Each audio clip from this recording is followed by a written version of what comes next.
So I might end up doing like a series of videos on this project. So this is my attic. When I built this home, we used attic trusses so that we gain all of this space. So in a standard home, if you just had standard trusses, this would be a spider web of 2x4s.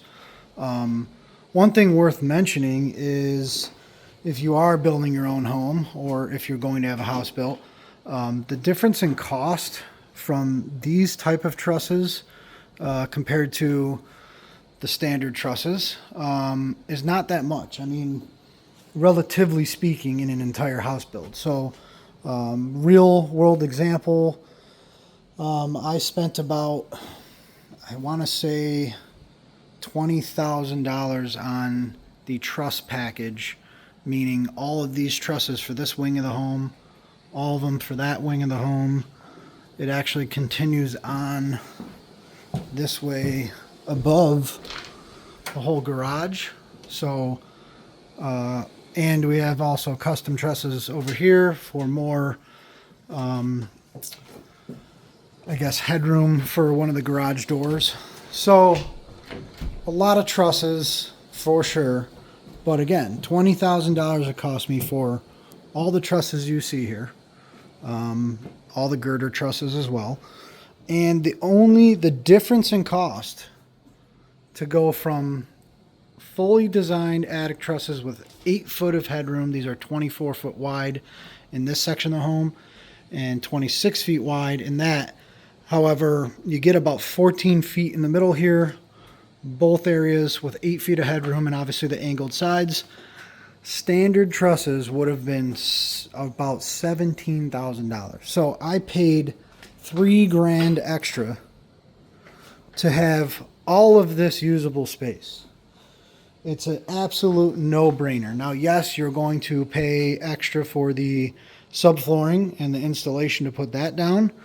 But again, if you're a DIYer or building your own home, it's not a lot of cost, again, considering a whole house build. So highly, highly, highly recommend going with attic trusses. Even if you have no plans for the need for the square footage in the future, you could always do it.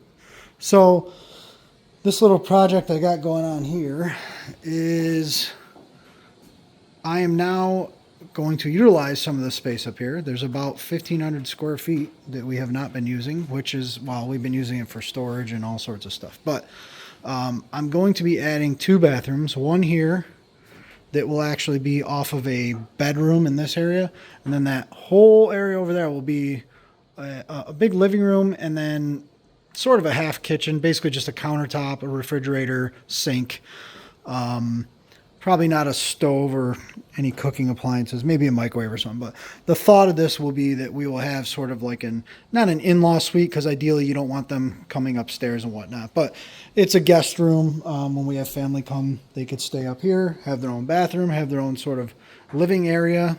Very large. That room's like, I don't even know, almost 40 feet long. So then we have this whole area of the home, which is above the bathrooms and bedrooms. That one's over the living and kitchen area. So this will be another full bathroom, stand-up shower here. You can see that I have 36 by 36 corner shower going there. This one is going to be a bit larger, and this one's going to be pretty much my man cave slash office slash gun safe room, if you will. So there's a staircase over at the end there, and there's another staircase that'll be going over in that area of the home. So this will be completely walled off. I will actually have an access door here, but the plan is to lock that good and solid so I have privacy over here, and family and kids and everything can't enter this area depending on how I lock it. That's how I want it. So anyway, we're in the process now of doing all the plumbing. Now, when I built this home, I stubbed up a 3-inch pipe for my waste and all that somewhere in the floor here. So I'm in the process of laying out all of my piping, drainage to be able to drain this whole bathroom and both toilets I have another video. I don't know if I made a video, but I made a couple shorts where I actually did the drain for this shower. I was not able, you cannot drill through these trusses whatsoever. So I had no way of getting that pipe over there. I couldn't go this way. The only way I could go was, luckily the joists here, the floor joists were obviously not part of the trusses, so I could drill through those, which worked out great. And I was able to tie it down there to a drain pipe I have over at that end. However, I need to put both these toilets, this shower, and a sink in here.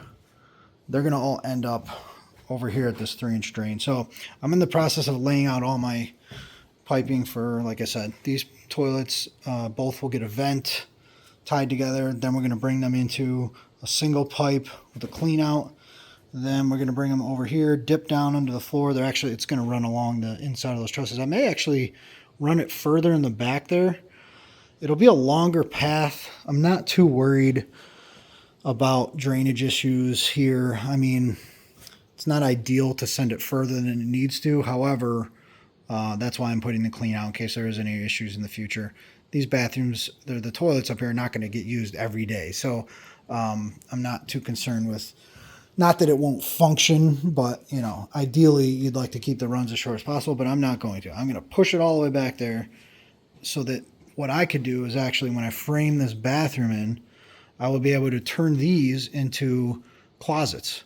Because I'd like to maybe just have my own separate bathroom up here. If I want to come up here and get ready in the morning or something, just in private, I could just kind of have my own bathroom, maybe move some of my clothes up here, you know, give the wifey the walk-in closet all to herself. She would love that. So yeah, either way, it's good for storage. I mean, I'm not going to have the space wasted. So what I'll probably do is just put some plywood in there. I'll floor it when I do the tile. I won't do tile in there, but I'll do some flooring in there.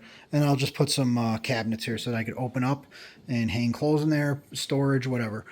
The only wasted space I am going to have, unfortunately, just because of the way things are working out here with the double toilets and where the drain is located, I can only do so much. I kind of had to guess what I wanted to do, and I had no idea when I built the house what I really wanted to do up here. So I actually have, this shower pan is going to move over about a foot. I'm going to have sort of a dead man's land here, a foot of sort of enclosed dead area. But my first thought was maybe extending the PVC piping for the toilets this way and putting like a clean out here so I could just open up an access panel, clean it from this way. But you really don't want to have, you want those 90s so when they flush it goes directly that. You don't want to have a Y in there to catch stuff. So I think I'm just going to not do that. But then what I thought of was, well, I could certainly build a niche for the shower. I mean, it doesn't need to be all the way down to the ground, but I'll have a foot depth here where I could punch in like a pretty deep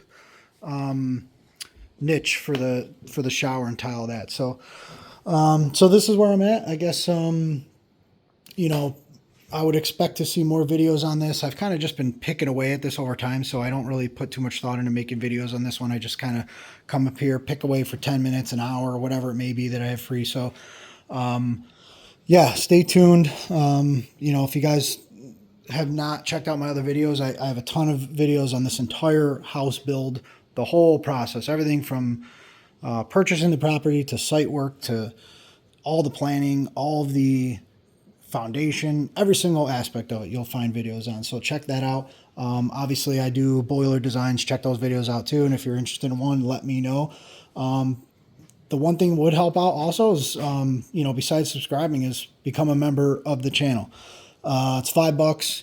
I have a lot of videos, specifically boiler ones, where I keep members only. I'll make future videos on tips and tricks and all sorts of learning things for boilers and construction and all sorts of aspects like that. So, you know, greatly appreciate all the members that join. And yeah, leave comments, everything. I love all the stuff you guys ask me. I try to answer every single comment that comes through. So reach out if you guys got any questions or comments. And I guess with that said, we'll see you guys on the next one.